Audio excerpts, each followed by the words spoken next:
두려움에 가려진 은혜라는 제목으로 말씀 전할 때에 많은 은혜 받으시기 바랍니다.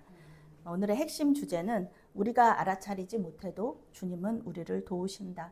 우리가 알아차리지 못해도 주님은 우리를 도우신다입니다. 미국의 풀러 신학교라는 유명한 신학교가 있는데 그 안에서 또 유명한 교수님이 계세요. 로버트 클린턴 교수님이라는 분인데 지금 은퇴하셨죠. 유명한 기독교 리더십 학자입니다. 그는 성경 인물들과 역사 속의 지도자들을 연구하면서 하나의 반복적인 패턴이 있음을 발견했어요. 하나님이 리더를 세우실 때 반복적으로 나타나는 발달 단계가 있다는 거예요.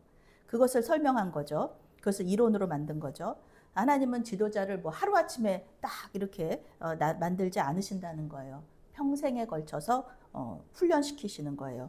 사건들을 만나게 하시고 고난을 당하게 하시고 관계 속에서 실패하게 하시고 이러면서 세워가신다는 겁니다.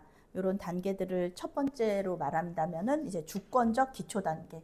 이때는 하나님을 알 수도 있고 하나님을 모를 수도 있어요. 어린 시절의 가정 환경이나 성격 등을 통해서 하나님이 훈련시키는 시기입니다. 모태신앙 같은 경우에는 뭐 처음부터 어머니 뱃속에서부터 하나님을 알죠.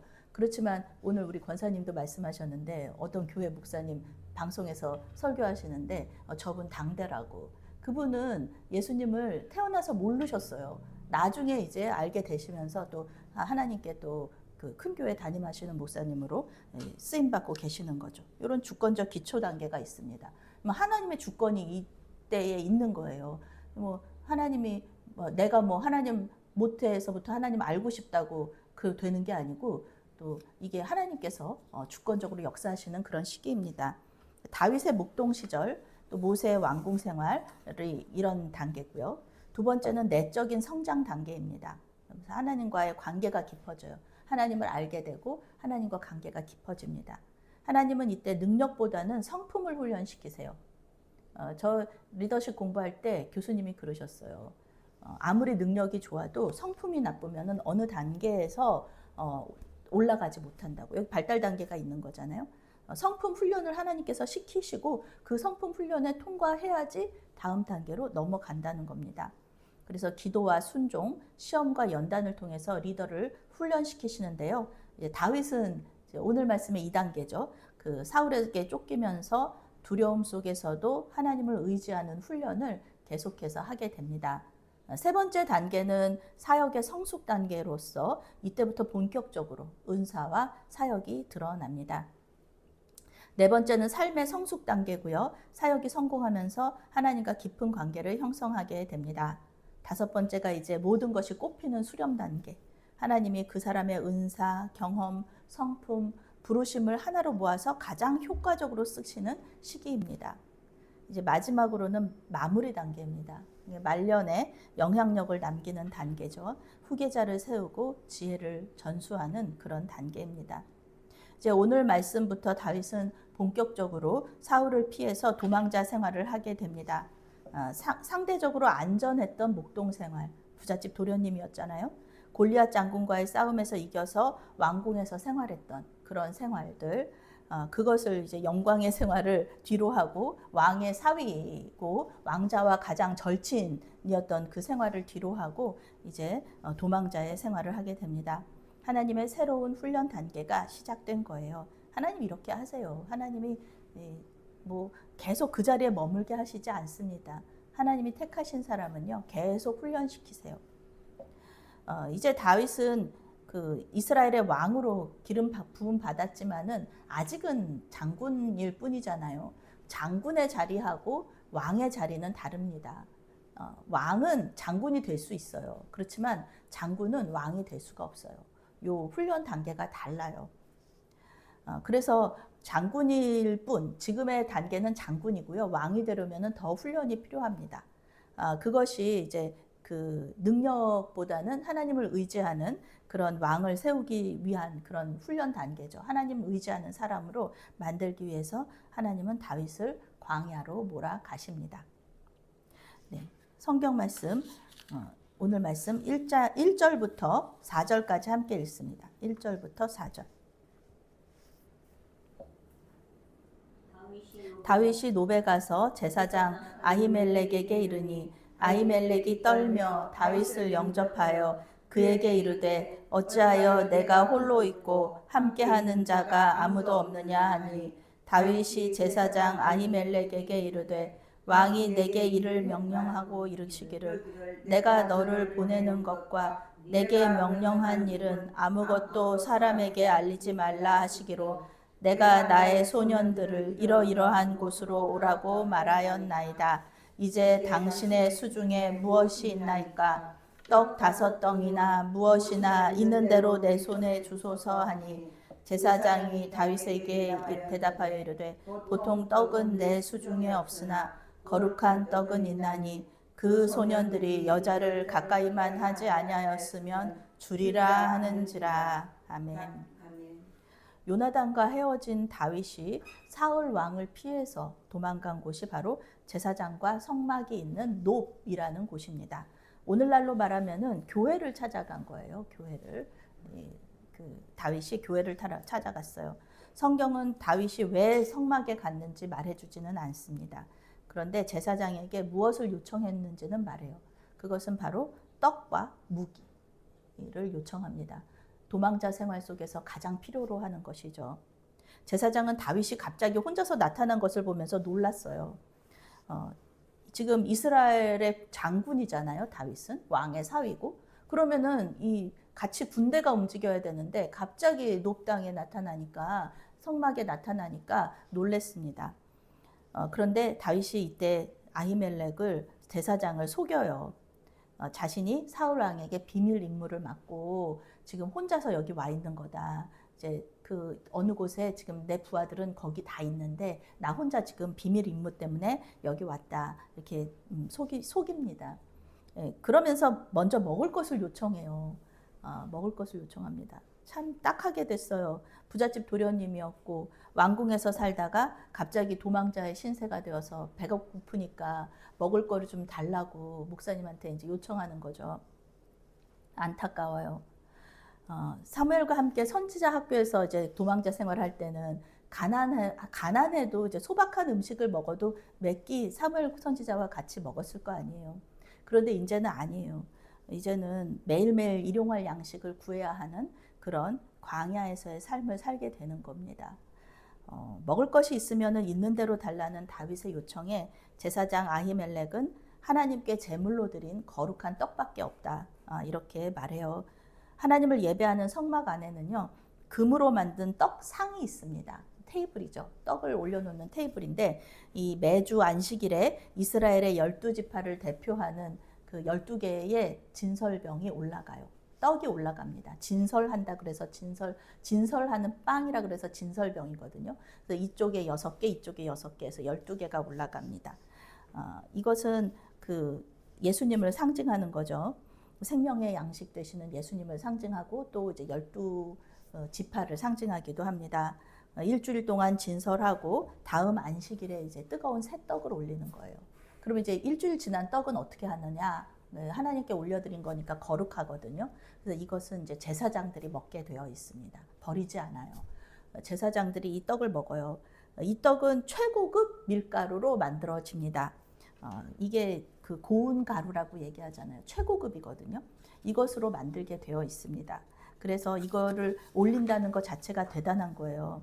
이것이 하나님이 이스라엘 백성들을 잊지 않으시고 그 모든 필요를 채우신다는 것을 말해주는 상징입니다.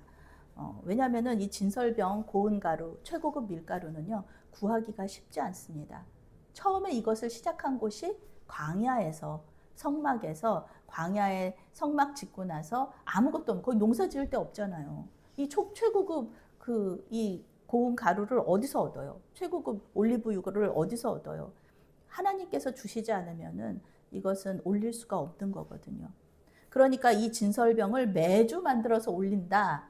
이것은 매주 하나님께서 고운 가루를 필요한 만큼의 진설병 재료가 성막으로 들어온다는 것을 의미하는 거예요. 그리고 그 진설병을 만드는 사람들이 있다는 거고요. 또 그 진설병을 먹을 제사장들과 성막이 있다는 것입니다. 작은 떡상이지만 하나님과 이스라엘 백성들의 언약 관계를 보여주는 이 놀라운 성구면서 그 은혜가 이 떡상에 있는 거예요. 하나님은 이스라엘의 왕으로서 자기 백성을 돌보시고 이스라엘 백성들은 하나님만 예배하겠다는 이 언약을 아주 압축해서 보여주는 것이 바로 이 떡상과 진설병이라고 할 수가 있겠습니다.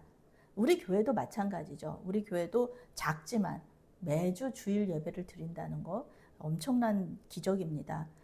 예배당이 있고요. 또 예배자가 있고요. 또 헌금이 올라오고요.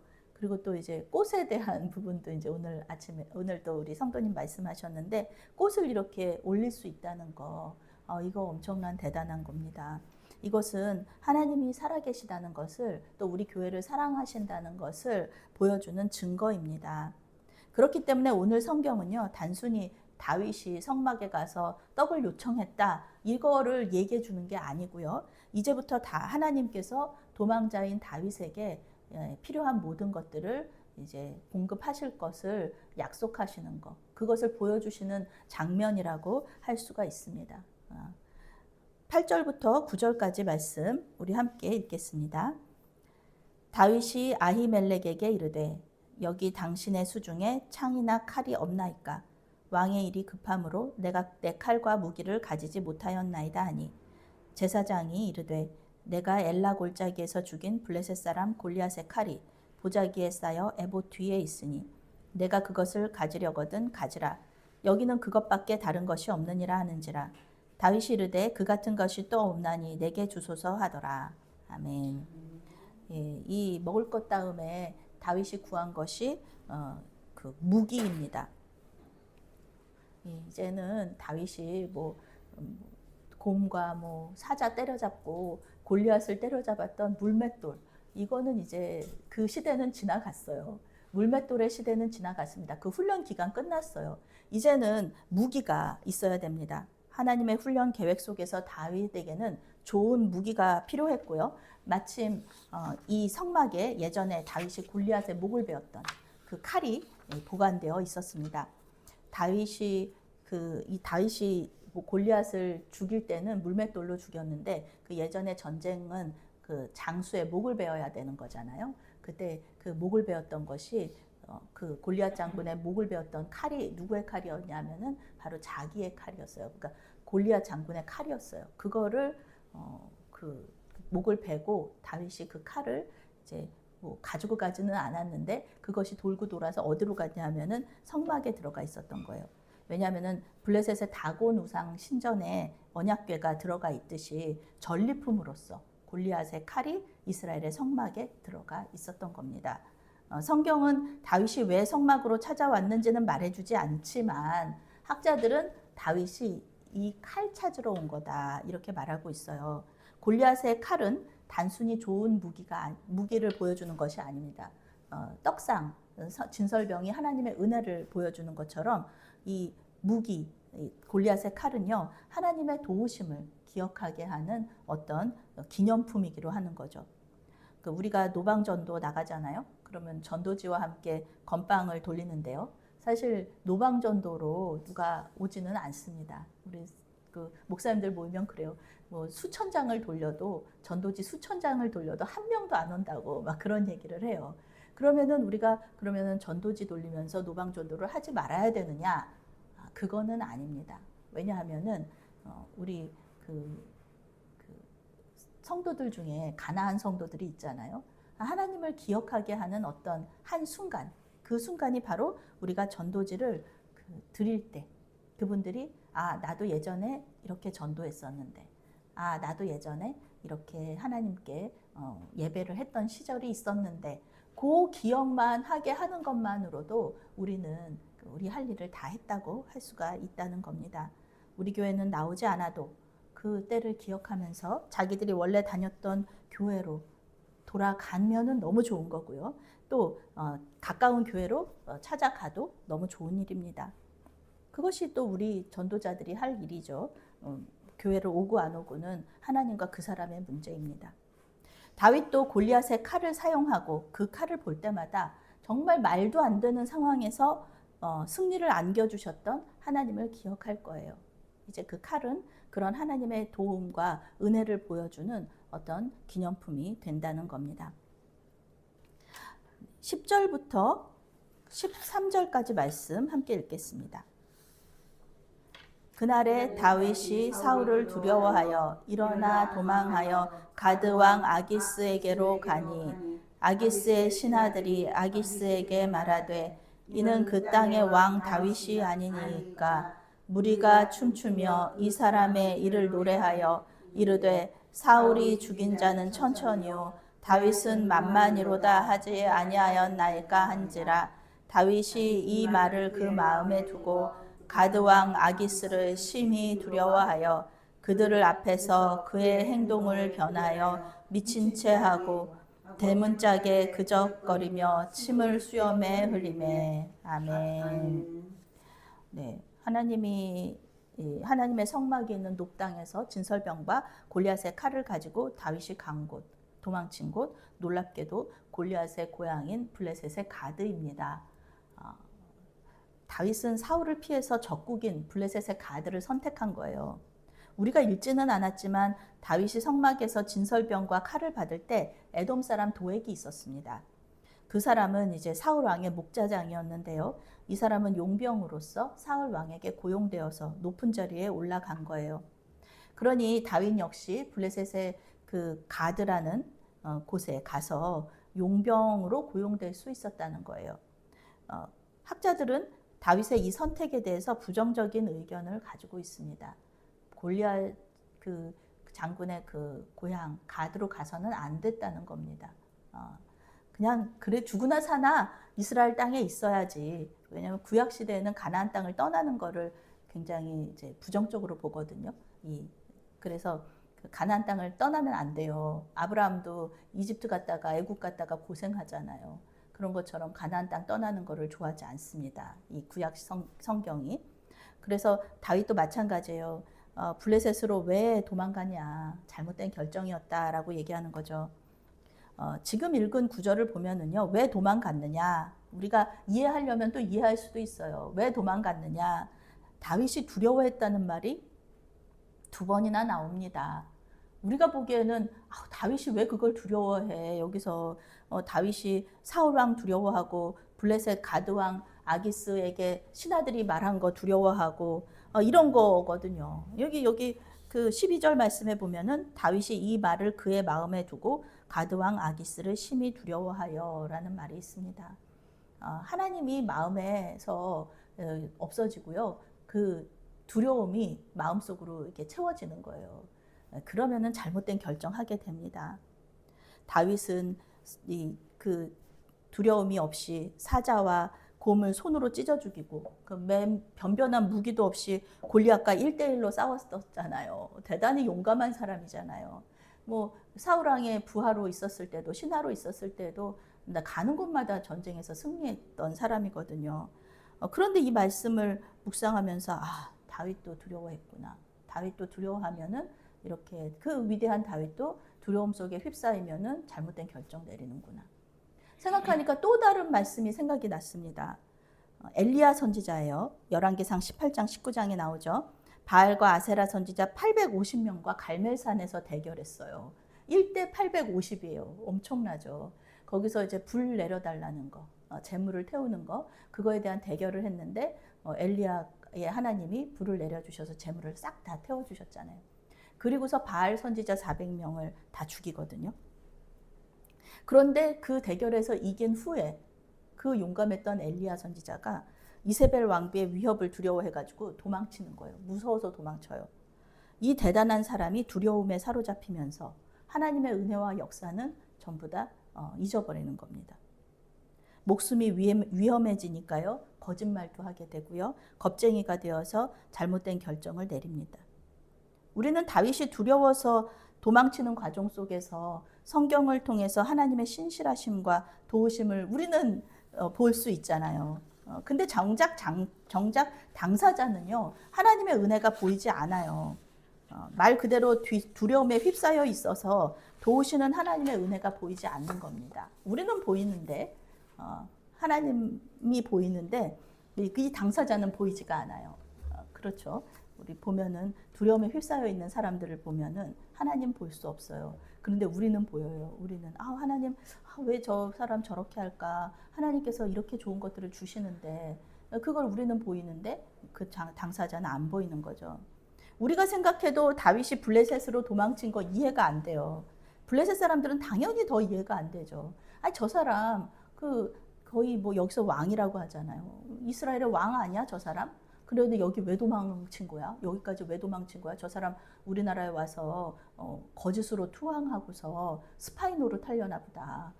그렇게 생각할 수밖에 없지 않습니까? 이스라엘 백성들이 사울이 죽인 자는 천천히요. 다윗이 죽인 자는 만만이라고 노래하는데요. 여기서 죽은 사람들 다 누구예요? 여기서 죽은 사람들 다 블레셋 사람이에요. 블레셋 사람들이 보기에는 자기 원수가 지금 여기 가드 땅에 들어와 있는 겁니다. 실제로는 스파이 노릇을 이 사람이 한다 그러면 가드는 금세 무너지고 말 겁니다. 언약궤 사건도 있었잖아요. 그때 거의 다 죽을 뻔했는데 이번에는 이 왕 될 사람이 와가지고 투항하겠다고 하면은 누가 믿어줘요? 적국의 한 가운데 적군에 둘러싸여 있으면은요 아무리 그 대단한 다윗이라도 목숨을 지킬 수 없습니다. 그런 영화들 우리 다 있잖아요. 포위되는 거. 작은 수의 숫자가 엄청난 대군에게 포위되는 거. 그때 얼마나 두렵습니까? 사울 왕을 피해서 도망쳤는데 블레셋 사람의 손에 죽게 생긴 거예요. 이때 하나님께서 다윗에게 도망칠 수 있는 지혜를 주십니다. 잘못된 선택하고 거짓말하고 그래도 절박한 순간에 하나님 찾을 때 하나님은 우리에게 구원의 은혜를 허락하십니다. 이것이 복음이지 않습니까? 이것이 복음이죠. 우리가 어떤 잘한 거 없어요. 우리는 다윗처럼. 다윗 여기서 잘못했잖아요. 거짓말하고 제사장 속이고 그리고 또 이게 잘못된 결정 내려가지고 가드 땅으로 들어가고 이거 잘못된 사람인데 잘못된 행동을 했는데 하나님께서는 구원을 해주신단 말이죠. 이것이 은혜고 복음이라는 겁니다.